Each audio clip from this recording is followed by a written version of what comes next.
So, our money talks. None of us here are probably rich people, but we have our money, put them in the credit union. Take it out of U.S. Bank, take it out of Chase. That's what we got to do, because our money does talk. And we got to talk louder, we got to talk more often. We got to change this system. And one of them is changing how the banks finance our culture.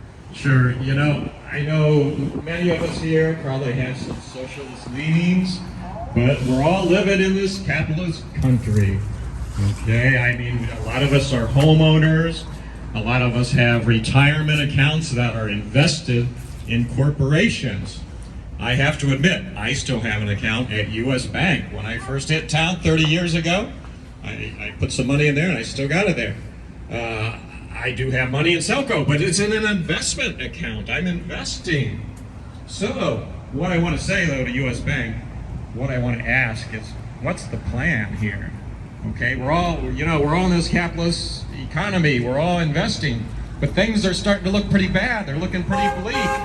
So what is the free market solution going to be? When's it going to start? Because it's getting late. I'm getting worried and I'm getting scared.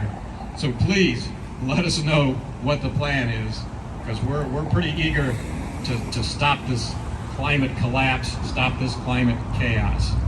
All right, anybody else want to talk? So another thing about U.S. Bank is a lot of students can get some money for their Pell Grant, and sometimes the state gives money to low-income folks, but they give it to it in these little, nowadays, they give it in a little debit card. And then every time you use a debit card, some of the money goes to U.S. Bank. And if you just use a debit card once, then you lose like maybe $5 or $10 that goes to U.S. Bank and you get the rest. But if you don't know that, and you just keep using it as a debit card, every time you get less of the money. So this is really a problem for low-income people.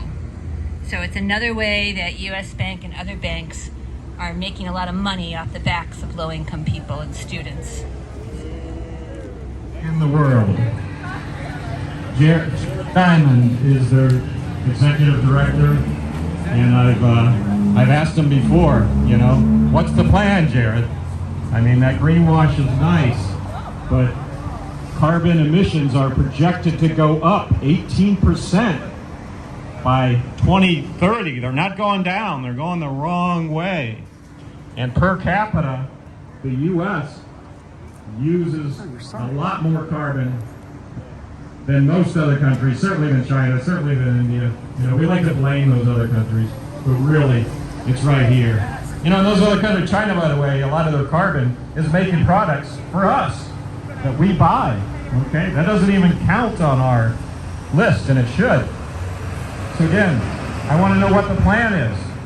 When is corporate America going to wake up? When is it going to address the climate collapse? When are the solutions offered by the free market really going to take hold? Because it's not happening right now. You know what? We got Bitcoin mining. Okay, people leave their computers on 24 hours so they can mine the Bitcoin, which actually is not a real thing. And so all that electricity, that makes up for, the electric cars. It cancels it out. SUVs, okay, they're going strong. That cancels out the electric car. So we're canceled out twice with electric cars. So again, things are getting worse. I want to know what the plan is. Okay, I'm waiting, Jared Diamond. Tell me what the plan is. All right, open mic here. Anybody else want to come up? We've been here a lot of times to address Chase Bank, and we scare them. Unfortunately, our small group is scary, I guess, and they'll come up and lock the doors. Well, I haven't seen it yet. I don't know that they've locked the front doors yet, but we've been here a lot. So I'll just echo something Patty said at the first stop, which was to fill the streets. And there's a few of us here. I don't think there is a plan. There never will be a plan. The system is rigged only to plan for profits for the very, very, very few people. And so we need to fill the streets. I know you're like, well, I'm here. Yeah, thank you for being here. Let's thank each other for being here and give us each other the support that we need, and let's come back early and often, as they say.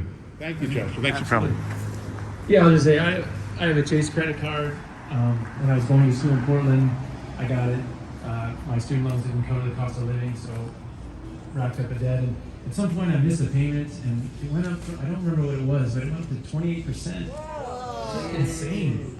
And so we all obey and pay into the credit system and believe in it. We're locked in, so it's not as evil as you can get.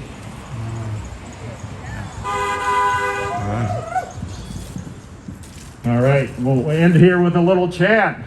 Earth before profits. Earth before profits.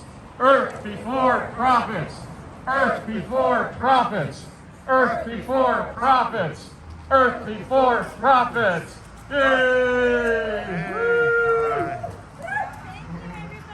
Thank you. Thank you. Alrighty. Thank you.